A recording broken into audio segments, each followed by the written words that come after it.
I think my number one guide right now on plotting and character has to be the book Creating Character Arcs by K.M. Weiland. Her guidance on plotting tactics is simple and direct. She expresses moments in the story like the hook, the inciting incident, etc., that have reassured me that I can do the work without getting lost. I highly recommend her book, and I've linked to a video in the show notes about Weiland's explanation of the 3-act structure. It is 27 minutes well spent. In the prior episode, Tim and I deconstructed some standard plot templates to uncover why they work. At first, I was worried it was a fool's errand. The plot templates we have do work, so why spend time reproving things we all agree on? 2 plus 2 is 4, right? Let's move on already. But actually, I think the deconstruction will help me boost my long-term productivity.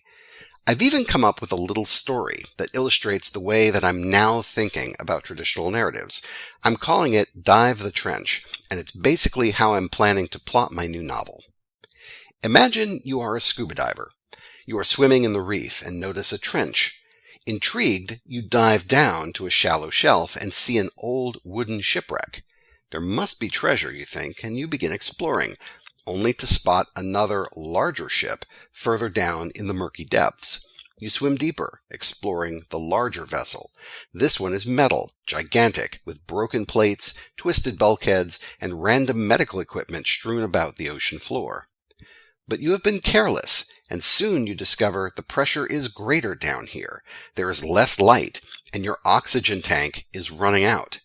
Now you don't care about treasure. Instead, you have to find a way back to the surface before your air runs out. You calculate quickly and realize you may not make it back to the surface.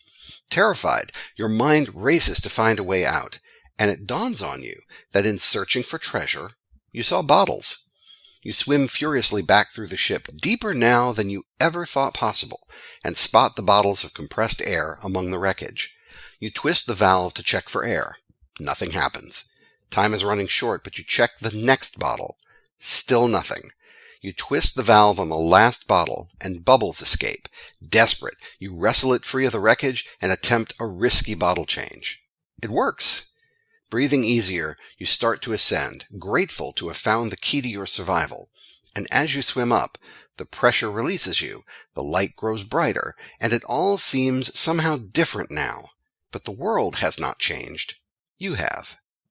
This Dive the Trench plot shape shows the character's power, dropping very low in relation to the story's runtime. Once the diver finds the key and executes the plan, that's when the power starts to climb again. In my head, it makes a slanty U-shape.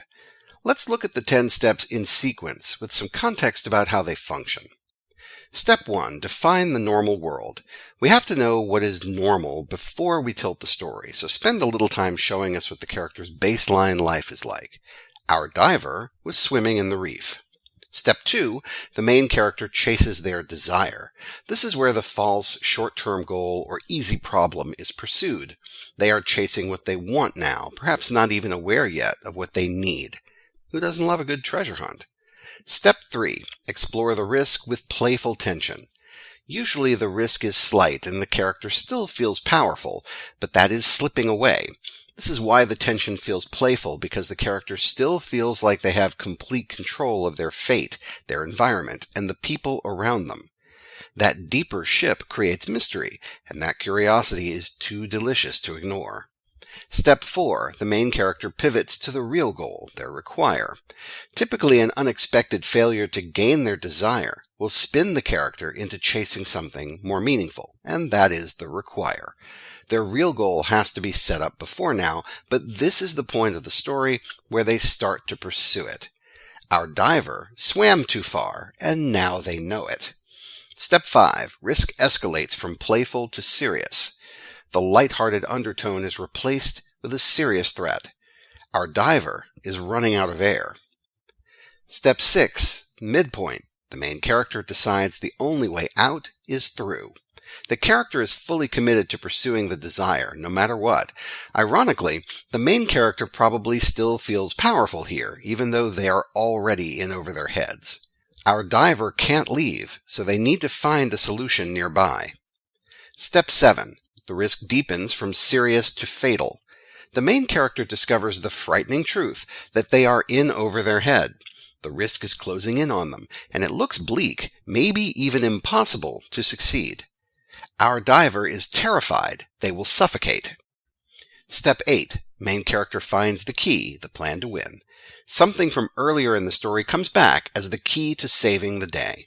Our diver remembers seeing air bottles. Step 9. The final showdown, the payoff. The story races to its main event, where the most powerful characters face off. The audience is thrilled. This is what we've all been waiting for. Our diver tries, fails, and then succeeds in swapping to a fresh air tank. Step 10, the wrap-up. Plot lines are resolved, and we glimpse the new normal world and how the story has changed it. If this helps you, great. If it doesn't, please ignore it. Tim and I are not trying to sell you on a new plot template. The 10-point plan shows me how each section is connected to its neighbors. In the past, I've had trouble adopting many of the traditional plot templates because to me they felt like Mad Libs or color by numbers.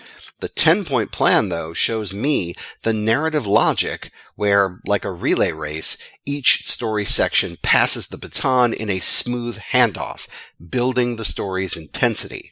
Now I have the confidence to write the big story over the long haul because I can draft and revise in distinct, manageable sections. See you next week. Start writing.